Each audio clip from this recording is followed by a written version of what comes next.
كي ندعو إلى الله لننشر الخير في الكون الذي حار ونرسل العطر. حضرت ابن عمر رضی اللہ تعالی عنہ فرماتے ہیں کہ حضرت عمر ابن خطاب رضی اللہ تعالی عنہ نے ایک مرتبہ حضرت علی ابن ابی طالب رضی اللہ تعالی عنہ سے فرمایا کہ اے ابو الحسن، کئی مرتبہ آپ حضور صلی اللہ علیہ وسلم کی مجلس میں موجود ہوتے تھے اور ہم غائب رہتے تھے، اور کبھی ہم موجود ہوتے تھے اور آپ غیر حاضر ہوتے تھے۔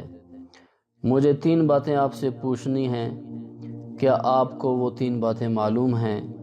تو حضرت علی کرم اللہ وجہہ نے فرمایا وہ 3 باتیں کیا ہیں؟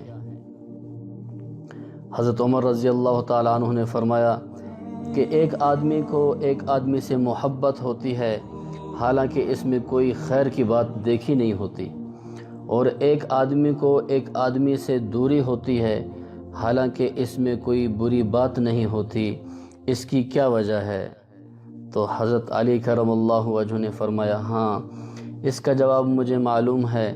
حضور اکرم صلی اللہ علیہ وسلم نے فرمایا ہے کہ انسانوں کی روحیں ازل میں ایک جگہ اکٹھی رکھی ہوئی تھیں، وہاں وہ ایک دوسرے کے قریب آ کر آپس میں ملتی تھیں، جن میں وہاں آپس میں تعارف ہو گیا، ان میں یہاں دنیا میں الفت ہو جاتی ہے، اور جن میں وہاں اجنبیت رہی وہ یہاں دنیا میں ایک دوسرے سے الگ رہتے ہیں۔ حضرت عمر رضی اللہ تعالیٰ عنہ نے فرمایا ہاں، ایک بات کا جواب مل گیا۔ پھر فرمایا کہ دوسری بات یہ کہ آدمی ایک حدیث بیان کرتا ہے، کبھی اسے حدیث بھول جاتی ہے، کبھی یاد آ جاتی ہے، اس کی کیا وجہ ہے؟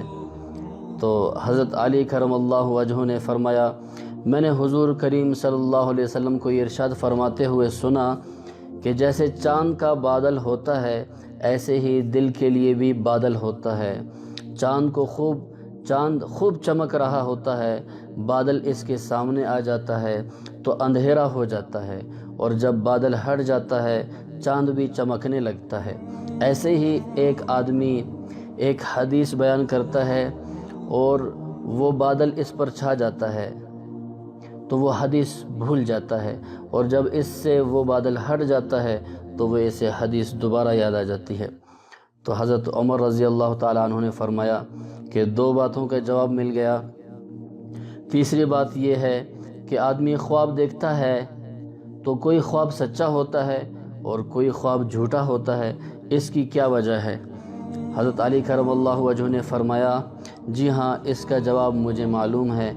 میں نے حضور اقدس صلی اللہ علیہ وسلم کو یہ فرماتے ہوئے سنا کہ جو بندہ یا بندی گہری نیند سو جاتا ہے تو اس کے روح کو عرش تک چڑھایا جاتا ہے، جو روح عرش پر پہنچ کر جاگتی ہے اس کا خواب تو سچا ہو جاتا ہے، اور جو اس سے پہلے ہی جاگ جاتی ہے تو اس کا خواب جھوٹا ہوتا ہے۔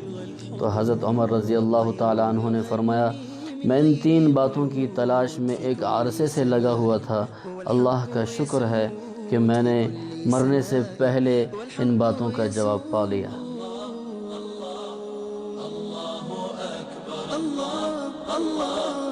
الله أكبر لا إله إلا